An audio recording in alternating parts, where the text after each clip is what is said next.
प्रकार का कोई साधन नहीं था। मजबूरी में पलायन करना, आज कोई मजबूरी में पलायन नहीं करता है, शौक से। अगर आंकड़ों को पता नहीं, अगर पढ़े लिखे तो है नहीं, 9वीं फेल हैं, तो आंकड़े जो है उनको समझ में नहीं आएगा, तो कम से कम अपने सहयोगियों से, अपने पार्टी के लोगों से इन आंकड़ों को जरा तुलना करा लें, तब शर्म आती है उनको इस प्रकार का सवाल करते हुए। क्या स्थिति था 2005 तक बिहार के अंदर में? 35 लाख बच्चे स्कूल के अंदर नहीं जाते थे, उनके लिए कोई व्यवस्था नहीं। तेजस्वी यादव ने एनडीए से लगभग 10 सवाल जो है सुबह सुबह ही पूछा है। नमस्कार जी, देखा जाए तो सर तेजस्वी यादव ने 10 सवालों पे निशाना साधते हुए एनडीए पे दिखे हैं। उन्होंने कहा कि अपराध को लेकर, शिक्षा को लेकर, भ्रष्टाचार को लेकर, तो सर कैसे देखते हैं? देखिए, जितने सवाल उन्होंने किए हैं, उन सवालों को मैं उनको बैक में ले जाना चाहता हूँ कि जरा उसका जवाब दे दें। जब 10 वर्षों 15 वर्षों तक उनके माता पिता का शासनकाल था, उनकी पार्टी का जो है से सरकार थी, तो उस समय उस परिस्थिति, क्या परिस्थितियाँ थी, जो सवाल किए हैं, चाहे अपराध को लेकर करके, रोजगार को लेकर करके, विकास को लेकर करके, शिक्षा को लेकर करके, जरा उसका तुलनात्मक अध्ययन कर लें। 2005 के बाद का, 2005 से पहले, 90 से। एक पहलू पे हम बातचीत रखते हैं सर। जैसे मान लीजिए पलायन की बात हो, तो सबसे पहले पलायन के बारे में तेजस्वी यादव ने बोला कि आज भी बिहार के लोग 20 साल बाद भी पलायन करने को मजबूर हैं। 90 से 2005 तक किसी का जीवन का ठिकाना नहीं था, किसी प्रकार का कोई व्यवस्था यहाँ नहीं थी, कोई रोजगार के साधन नहीं थे, हत्या, अपहरण, डकैती, लूट की घटनाएं होता था, कोई सुरक्षित नहीं थे। लोग जो है सिर्फ मजबूरी बस पलायन कर रहे थे, जा रहे थे रोजी रोजगार ढूंढने के लिए, अपने बच्चों को पढ़ाने के लिए भी जो है से जाते थे, इसलिए कि यहाँ किसी प्रकार का कोई साधन नहीं था। मजबूरी में पलायन करना, आज कोई मजबूरी में पलायन नहीं करता है, शौक से। अगर किसी को नौकरी लग गया, कोई रोजगार व्यापार अगर यहाँ से बेहतर मिल रहा है, तब जा रहे हैं। कोई जो है से पहले से वहाँ अगर रोजगार कर रहे हैं, व्यापार कर रहे हैं, नौकरी कर रहे हैं, तो वो छोड़ कर करके नहीं आना चाहते हैं। कोरोना के काल में बड़ी संख्या में लोग जो है से बिहार आए थे, उसमें अधिकतर लोग बिहार के अंदर ही रह गए, इसलिए कि उनको बिहार में ही रोजगार मिलने लगा, बिहार में ही उनके जीविका के साधन प्राप्त होने लगे। तो इसलिए पलायन, जरा तुलना कर लें कि उस समय किस मजबूरी में जाते थे, किस कारण से जाते थे। आज जो है से पलायन कम से कम जो है से मजबूरी वाला पलायन नहीं है, लोग शौक से और बेहतर जीवन के लिए आज जो है से जाते हैं बाहर। दूसरी बात उन्होंने कहा कि भवन निर्माण को लेकर, कि जिस तरीके से देखेंगे तो सरकारी स्कूल में भवन नहीं है बच्चों के लिए, एक ही भवन में 2-3 क्लासें की पढ़ाई होती है, आज भी मजबूर है 20 साल में। शर्म आती है उनको इस प्रकार का सवाल करते हुए। क्या स्थिति था 2005 तक बिहार के अंदर में?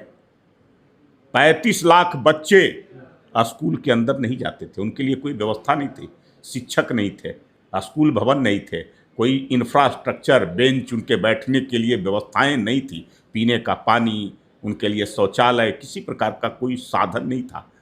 आज जो ऐसे 35 लाख उन बच्चों को 2005 के बाद उसको स्कूल तक पहुंचाने का काम, 14,000 प्राथमिक विद्यालय को उत्क्रमित करने का काम जो है से मध्य विद्यालय में, 19,000 से ज़्यादा प्राथमिक विद्यालय खोलने का काम, 3200 जो है से उच्च विद्यालय थे, उसको +2 में उत्क्रमित करने का काम जो है से किया गया। और साथ साथ 8,500 पंचायत हैं, उन सभी पंचायतों में उच्च विद्यालय, उच्च शिक्षा के लिए भी कार्यक्रम और इंफ्रास्ट्रक्चर, लगभग 1.5 लाख से अधिक कमरों का निर्माण, उनके जो है से पूरी जो है से बाउंड्री वॉल, उनकी सुरक्षात्मक, शौचालय, पीने का पानी, ये सारे साधन जो है से उपलब्ध कराए गए। आज 0% है बच्चे, बाहर कोई नहीं रहते हैं, कोई आंगनवाड़ी में जाते हैं तो कोई स्कूल में जाते हैं पढ़ने के लिए। पोशाक, साइकिल, छात्रवृत्ति, भोजन, ये सारी चीज़ों की व्यवस्थाएं स्कूलों के अंदर में की गई है, जिसका आज फलाफल हो रहा है कि जब जो है से 2005 में हमने देखा कि 60,000 लड़कियां हाई स्कूल में पढ़ने वाली थी, आज जो है से 1,70,000 से ज़्यादा लड़कियां हाई स्कूल में पढ़ने वाली हैं। तो कितना बड़ा इजाफा उनके जो है से पढ़ाई के क्षेत्र में हुआ है, ये खुद जो है से उनको समझ में नहीं आता है, या उन आंकड़ों को पता नहीं, अगर पढ़े लिखे तो है नहीं, 9वीं फेल हैं, तो आंकड़े जो है सो उनको समझ में नहीं आएगा, तो कम से कम अपने सहयोगियों से, अपने पार्टी के लोगों से इन आंकड़ों को जरा तुलना करा लें, तब मुझे लगता है कि वो इस प्रकार की बात नहीं बोल पाएंगे। सर तीसरा सवाल जो कि बहुत इम्पोर्टेंट है, खास करके भ्रष्टाचार को लेकर उन्होंने कहा कि आप चले जाइए, ब्लॉक चले जाइए, कहीं भी जाइए, किसी डिपार्टमेंट में जाइए, बिना पैसा का काम नहीं। अबे कौन व्यक्ति बोल रहा है जो भ्रष्टाचार के आकंठ में डूबा हो, जिसकी पूरी सरकार ही भ्रष्टाचार की स्रोत गंगा कह सकते हैं बन कर करके रह गई थी। उनके जो है से मुख्यमंत्री लालू यादव के ऊपर चारा घोटाला, जेल गए, और तेजस्वी यादव पर भी जो है से कई सारे आरोप, बिना कोई नौकरी, कोई व्यापार, क्या कोई रोजगार किसी प्रकार का, बता दीजिए क्या है। ये 56 संपत्ति के मालिक हो गए। ईडी, इनकम टैक्स, सीबीआई, ये सारे जो है से उनके ऊपर जांच किया है, बहुत सारी संपत्तियों को अटैच किया है। आज भी जो है से उनको कोर्ट में हाजिरी लगाना पड़ रहा है, एक एक चीज़ों का जो है से उनको बताना पड़ रहा है कि कैसे और कहाँ से लाए। जो है से ये भ्रष्टाचार जो है से उनको दिखाई नहीं पड़ रहा है।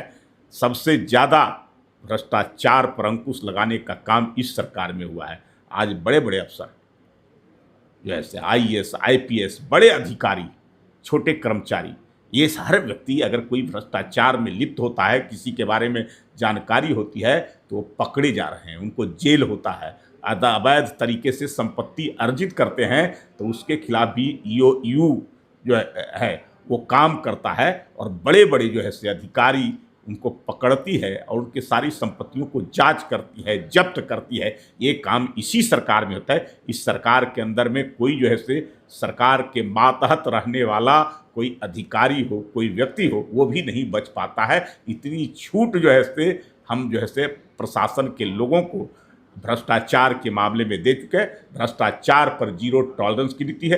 कोई व्यक्ति हो, कितना बड़ा व्यक्ति हो, कोई गड़बड़ी करेगा तो बच नहीं पाएगा इस सरकार में। चलिए, बहुत बहुत शुक्रिया सर। नमस्कार।